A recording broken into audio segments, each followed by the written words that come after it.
Hi everyone, happy June 3rd.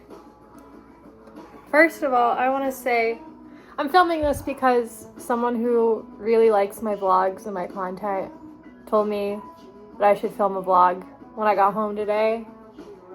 And what a freaking blessing that is.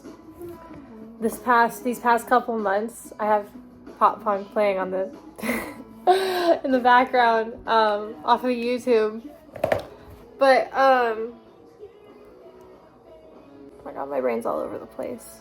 Okay, this is way too distracting. Music's way too distracting. So, as I was saying, I've been posting content like every day for the past couple months, promoting my music.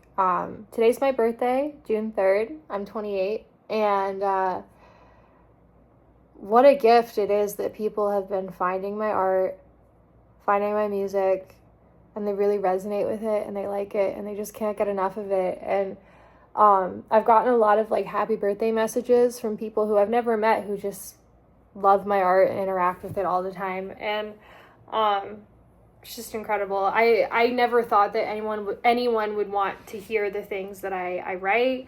Anyone would want to watch like a YouTube channel if I had one. You know, if you asked me even a year ago, definitely 2 years ago, I would have never thought, like, no way. No one would ever think that my art was this engaging or cool or important to them. I don't know. I just had, like, no self-belief for the longest time. But I was telling one of my friends the other day that you create your own reality. I talk about that a lot on here. It's true. I mean, it's like people who say manifestation is a sin, that's absolutely not true. I think that just people say that and they want to justify victimhood. And trust me, as I've talked about, like I read the Bible every day. I go to church, like all of that. That has legitimately helped me. And, you know, God is the guiding force in my life. But to say manifestation is not real is not true. There's so many places in the Bible where God says he wants us to co-create with him, our highest timeline. So that's absolutely real. I'm living proof of that. You know, gosh, if you look at a picture of me from my 26th birthday 2 years ago, I looked completely different. I just looked like someone who like didn't believe in themselves at all, who just was down on themselves. And there's no pictures of me from my 25th birthday 3 years ago because I was literally like, I didn't realize that I was obese. I knew I was overweight. I was briefly obese. Not for that long, but I'd just gotten like very, very unhealthy. I was just medicated up to the eyeballs on psychiatric medication. And I just thought of myself as a victim. I just thought I was a victim. I thought life had done me wrong. I thought that like I had been dealt a bad hand of cards, which like I haven't been. Absolutely not. I've had pretty much every resource provided to me by my parents, thankfully. Very, very lucky. But no, I just thought the world was out to get me for the longest time, you know? And like, even when I started making music in 2020, I really did it just to kind of like impress people, I don't know, or make people think I was cool or whatever. And when I would make music, like I would make it because I wanted a certain like reaction from people or whatever, and I would just say the most out of pocket things. But now it like I know that like I'm God's instrument. My content, my music, I am God's instrument. We are all God's instrument. Like we are nothing without like whatever it is that created all of us. We can't just do things on our own. We can't do, like I couldn't do anything on my own like without a spiritual program. There's absolutely no way, you know. So I've been doing like glamour magic, right? Which is all over TikTok. It's basically where like as you do your skincare routine and brush your hair and all that, like you basically like set an intention. You're very intentional about like what you're doing, and you speak words or spells, right? It's true, words or spells.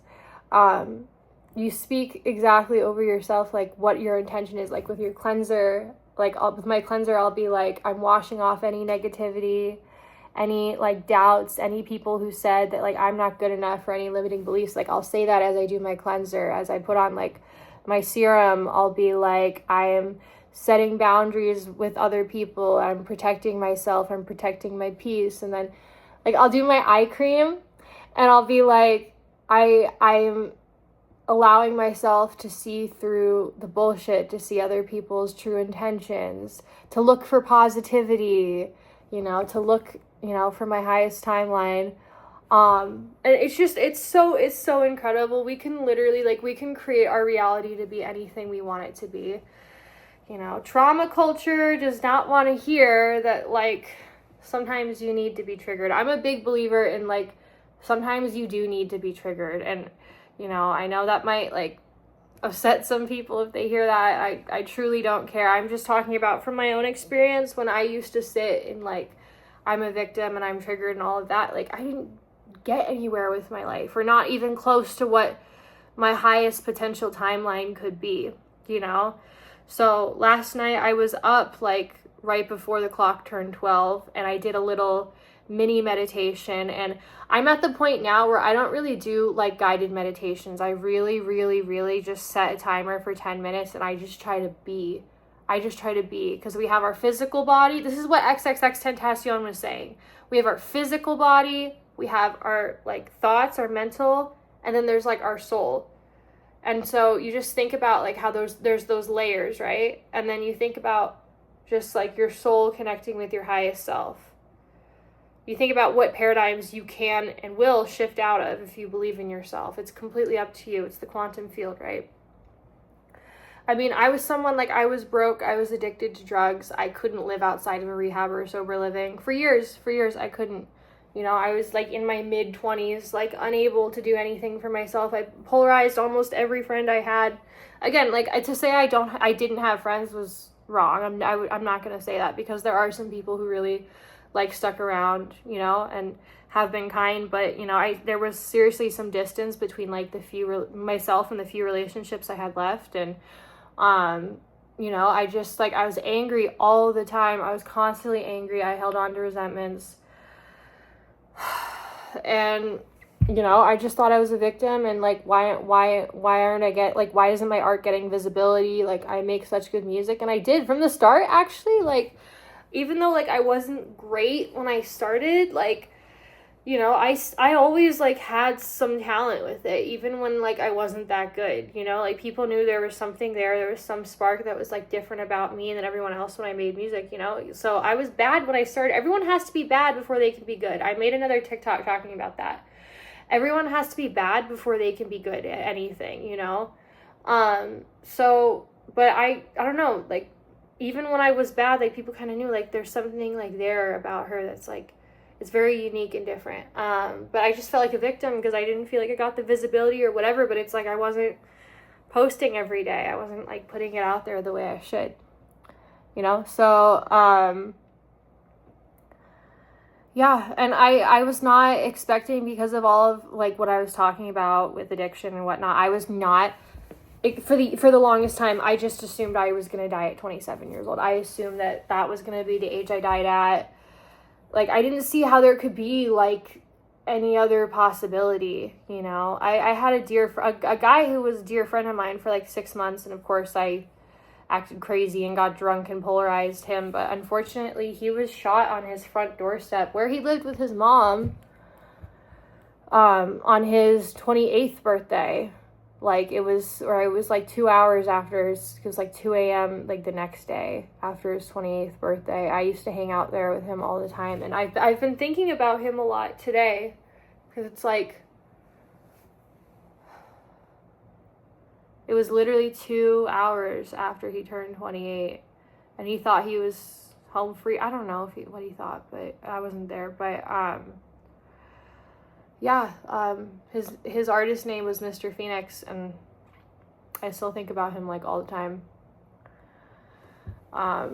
There have been, the way I was living, like, I had lots of different friends and whatever that, like, didn't survive their 20s, unfortunately.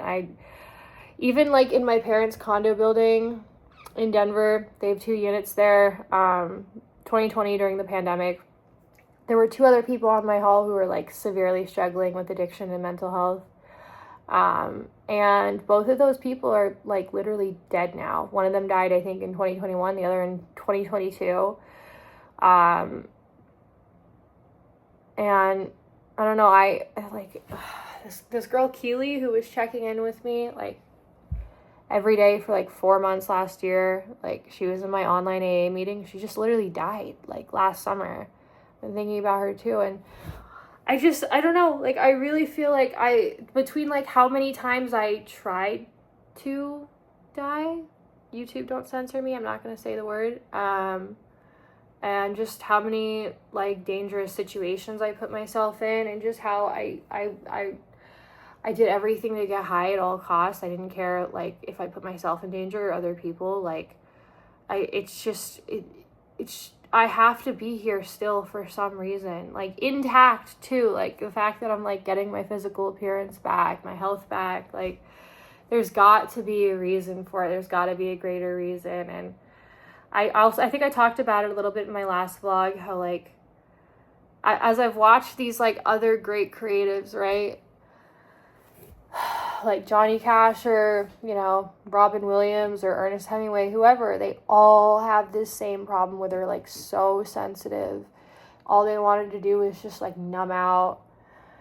It's a very specific personality type, and like you either have that personality type or you don't. And I'm not saying that like you have to be like that to be a creative. Definitely not saying that. Don't go out and do some just to have a hard story for why you're a tortured artist. Don't do that. Please don't do that. It's a very specific personality type is what I'm saying that people are born with.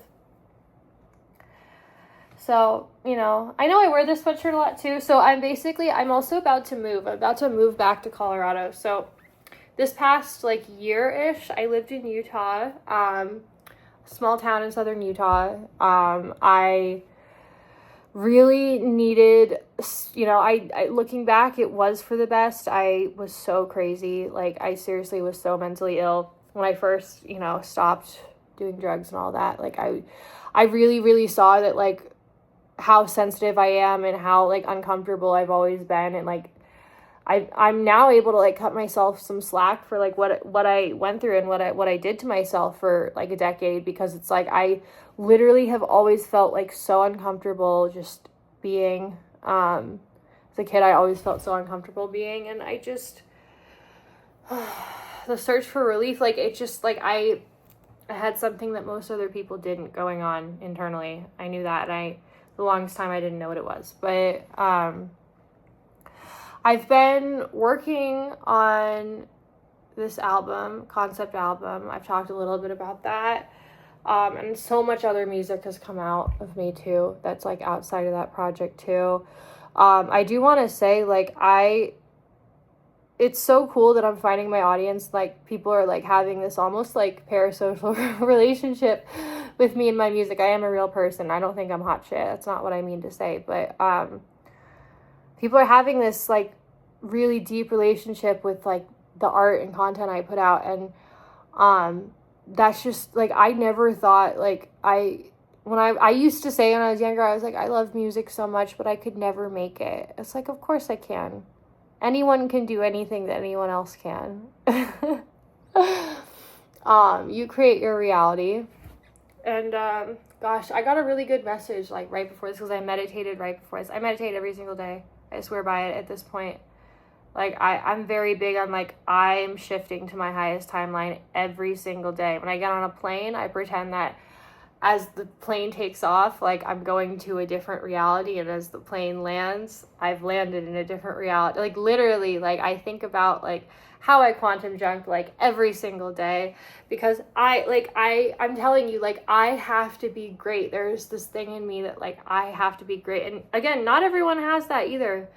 Not everyone has this, like, I really saw that, like, here this past year in Utah. A lot of the girls here are just, like, okay with just staying here and just, like, being a mom, and, like, that's fine. I don't want to bash that, and admittedly, I do have a bit of, I've talked about that on here, too. I've always had a giant, giant fear of, like, commitment and I've always just had these like deep-seated fears about like, what if someone actually wanted to get married to me? What if someone actually wanted me to have their kids? Like, I've always for as long as I can remember, like since I was a little kid, been literally like terrified of it. I one of my long form videos on here, I talked about how like it's for a long time it was just easier for me to date guys who like I knew like I wasn't going to end up with or get like married to, because like it was just it's easier. I don't know, like I've literally always had this like intense fear of like commitment and being someone's wife and being someone's mom, and I always felt like alien for it, because I think women are expected to like just like want that more than anything. And like I know a lot of women do really want that, and I'm not trying to like bash anyone. I know that anytime I've said anything negative about it, it's literally all an internal thing. Like I've always just feared it for some reason. Like I've seriously always feared it. I think that there's like I fear passing down alcoholism and mental health issues. Alcoholism is the disease of self. It's literally, people call it that. And like, I literally had a song dropped about me calling me selfish and immature. And like, it's like, of course, like, it's how alcoholics are. It's the disease of self. It is truly the disease of self. And there was this girl, she was sharing at this meeting the other day, and she was talking about how she was like, I don't even know if I could be someone's mom. Like, I am so selfish. My first thought process is to think about me and my stuff.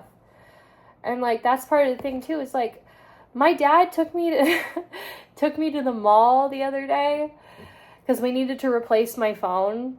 And it was like this whole hassle because AT&T is literally like, it's literally like the government, like working with the government at this point. Like AT&T is just this giant inefficient company, and they were giving us all this shit. And anyway, so it took like, we were at the mall for like 2.5, maybe 3 hours just trying to like replace my phone, and we eventually did. And also he paid for it, which is really nice.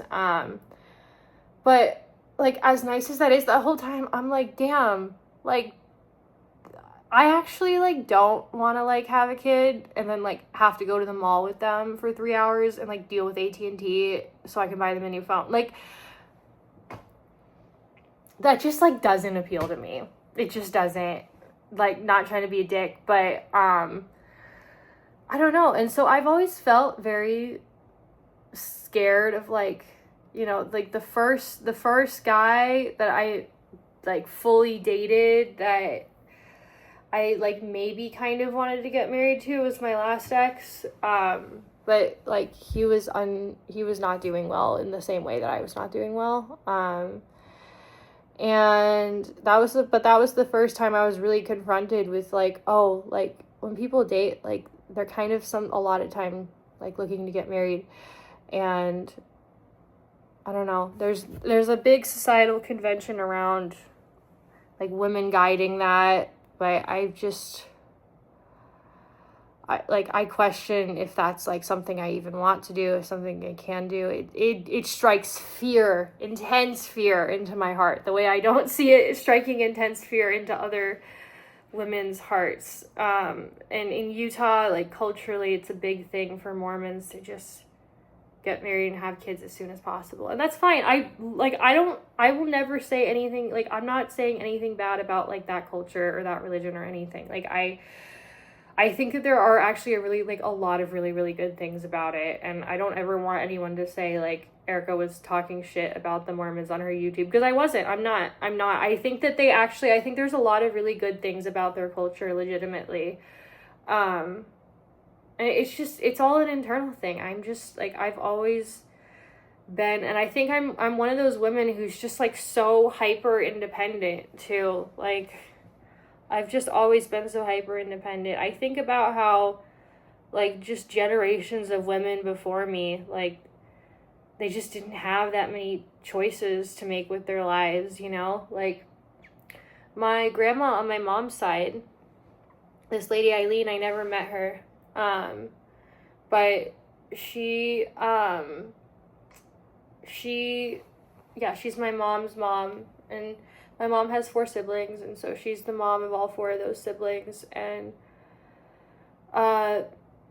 it seemed like she and my grandpa, like, because they both, like, lost a parent young, and they kind of, like, nowadays you call that a trauma bond, but in the 50s you wouldn't, whenever they met, and,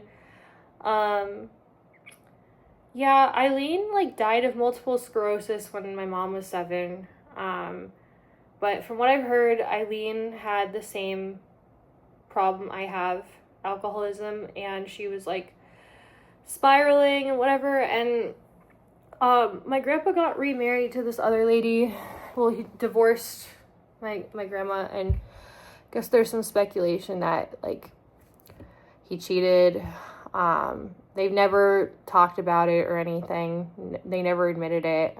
Just timeline's pretty crazy because my grandma was, like, sick and dying of MS, and he divorced her and married this other lady. Like, it happened before she even died too. And I do think, like, you know, untreated resentments, untreated alcoholism, like, it doesn't just, like, kill you from the actual alcohol or drugs. Like, it can manifest in some serious other physical health issues too. And so the point that I'm trying to make is, like, I think that part of, like, my hyper independence is, like, I feel like I have so many tools that, like, just millennia of women in my bloodline before me just did not have, you know? And I seriously, I fear commitment. I fear settling down. I've always feared it. I've always feared it. And I feel like I couldn't live with it, and I couldn't live with it, but I couldn't live without it either. Because part of me does really feel like I want someone, but I just don't even know. I mean, and it's like, people talk about, like, people, like, I'll get these stupid fucking people, will tell me, like, this, will unsolicited just be like, don't worry, Erica, you'll find the right guy. It's like, it's not that I haven't found anyone, or, like, I'm searching for someone and can't find someone. Like, look at me, I'm hot. Like, the reason I don't have someone is because I haven't wanted someone. Like, I haven't wanted a I'm too afraid of commitment. That's why I'm not freaking married at 28, because I'm too afraid of it. Women decide who they end up with. Women decide, like, so it's not like, oh, I haven't found. No, it's like, I just have not been able to, like, get over it and actually let someone in. So I'll keep you updated on that, the whole nervous system regulation as far as, like, letting someone in. 'Cause I know that I do want to have someone, but it's like, I've always seriously feared letting someone in. And I fear that, like, if I do, that I won't be able to be the creative that, like, I could potentially, like, my highest potential as a creative. I do worry about that. So, you know, I have to be great before, like, and, like, also my purpose, like, as a creative, you know, in career stuff, like, as, you know, a student, I'm a poli-sci student, and, like, part of me still really feels like I want to go to law school too. You know, I completely fell off the tracks with going to school, like, in my addiction. My brain was so fried, I couldn't do that anymore, but my brain's working again. I'm back in college, I'm finishing up now, and part of me always wanted to go to law school, and, like, I still could, you know, and, you know, so, like, my art and my content and going to school and maybe going to law school and all that, like, that's just so much more important to me than settling down. It is, like, I have this feeling that I have to do something great with my life. I do. I really, really, really, really, really do. I saw an interview of Kurt Cobain talking about how he's always felt like that, and he was jealous of people who, like, didn't have that, and it's like, me too, man. That's how I felt this whole year at esthetician school in Utah. I'm like, they're okay with just living here and just being moms. Like, they're totally okay with that. That's, like, great to them, and, like, I wish that but it's not. Like, I have to accomplish something great. I have to. I've always had that feeling. So I feel so pretty, though. Like, I feel pretty and I feel healthy, and My relationship with my parents is really good again. My relationship with my sister's good. You know, my relationship, I have a dog, you know, I have 2 dogs, but the other dog has always kind of been more my mom's dog, and now I have my own dog too, and they're best friends. And like my brain finally, like, to the point where I forget that, like, for so long my brain didn't freaking work. It was so fried. It was so fried from all the drugs I was doing. I hope YouTube doesn't censor this too much, because this is meant to be positive. It is. You know, I love making these vlogs. I ripped off the Band-Aid and made my first one like 3 months ago. And I'm so glad I did, because I was so scared when I first started. But now I really, really enjoy just sitting here and just gabbing, just talking, whatever comes to mind. And I try to be very intentional nowadays about like doing it after I meditate, because I hear these messages.